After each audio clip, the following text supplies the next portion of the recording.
All right, hello, welcome in. Let's talk through a simple way that you could come up with a guitar part in the key of G. It's a key that we're going to use a lot for church music, worship music.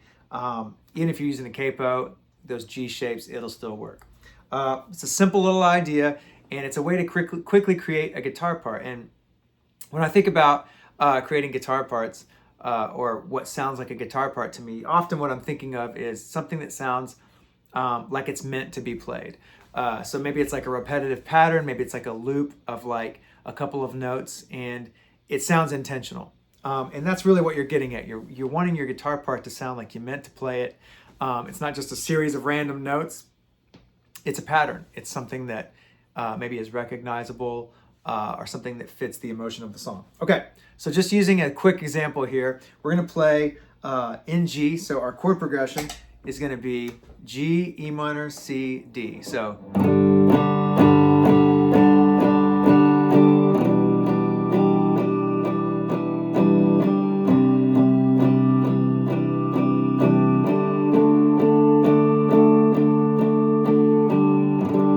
okay, so that's going to be our chord progression. And what we want to do is we want to figure out a way that we can play over that, okay? So let's use our G right here. Okay, so we're going to take two notes out of that chord, the root, the G, and the B. Okay, and we're just going to play the two notes. We're going to play eighth notes. So we're going to get two notes on the G, and then one on the B. So the G note, the B note. It's our 1 and our 3. Okay, so here we go. 1, 2, 3, 4. Okay, 1 and 2 and 3 and 4 and. It's a simple pattern, but you're just doing 1 and 2 and 3 and 4 and. It's so simple, but it sounds like a guitar part because it's got a pattern to it. It has like recognition. It sounds like something. Okay, you could also play it up here, which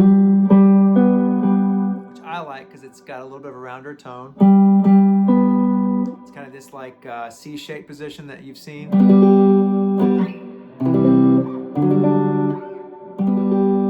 If you didn't know those, there's a freebie for you. You got a G, a C, and then D. Okay, E minor is going to go up the same way, but instead of here, that doesn't work. We have to drop this down to here. Okay, or just and then back up to G.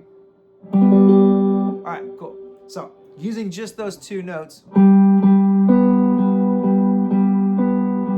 that gets us through the G part of our chord progression. 1, 2, 3, 4. E minor.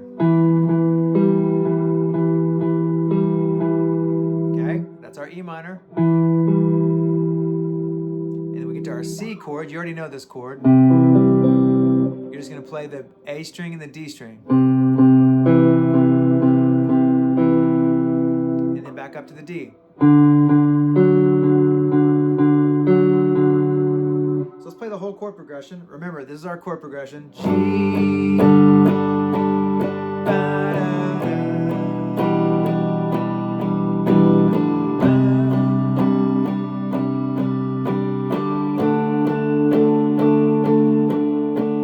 Okay, so here we go. 2, 3, 4.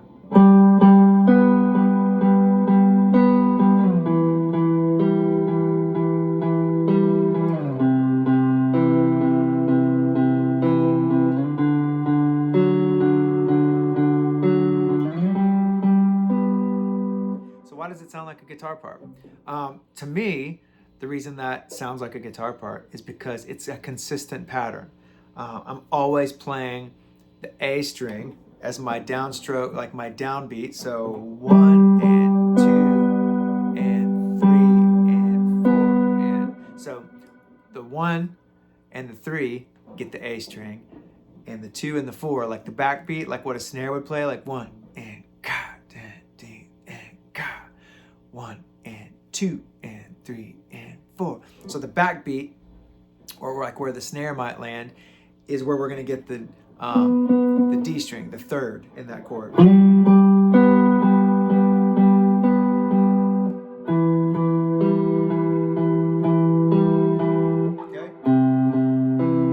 3, 4, 1, 2, 3, 4. It is so simple. But like, these are the parts that are effective. You know, you play just like a simple little part, and you know, if you play it like you mean it, and it's got some emotion to it, you can even add, you know, a couple of effects to it, like, you know, you could add like something like vibrato to it, which is a cool effect to kind of make it feel, you know, a little bit different.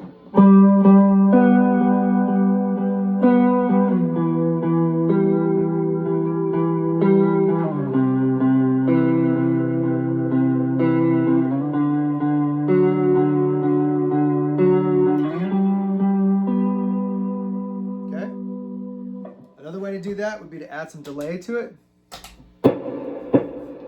3, 4.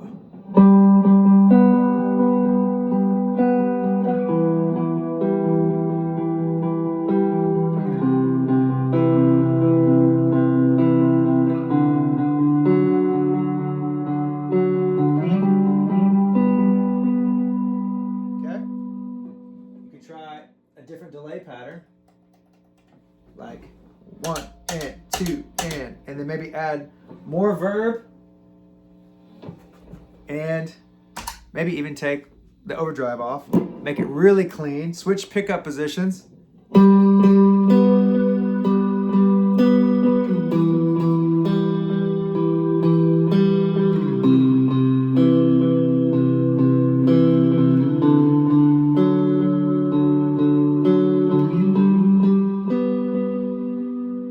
A lot of ways that you can color that sound, but the consistency and just the way that you're playing those notes within the measures, I think makes something very simple like that feel like a guitar part. So just a quick little idea for you.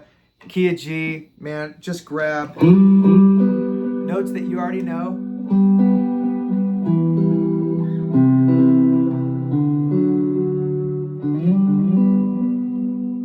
We started off looking at it, just to trace our steps back. We started off by looking at this chord right here.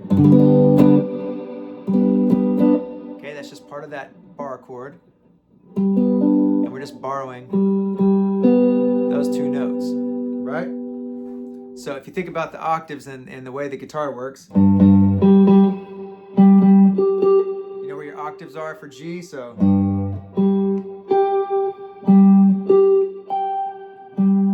like this one for this part, because once we get to C and D,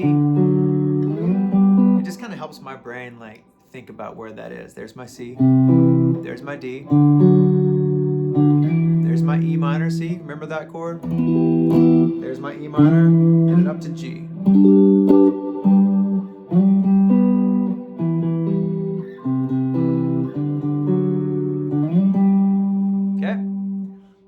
Pretty simple, totally usable, and man, it fits for so many different things.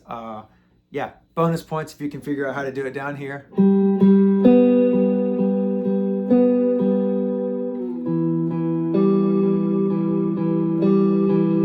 Right? Same pattern, just a different string. Then what do you do when you get to the C? Well, you could just go right back to this. So then that keeps it all right here.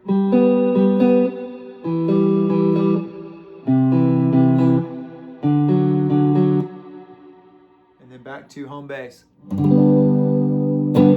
All right, pretty simple stuff, but man, it's so effective. Keep it simple. Remember, guys, keep it simple. Simple guitar parts, played with you know, conviction, and played like you mean it. Get the right emotion for the song. It can be really effective without being too complicated. All right.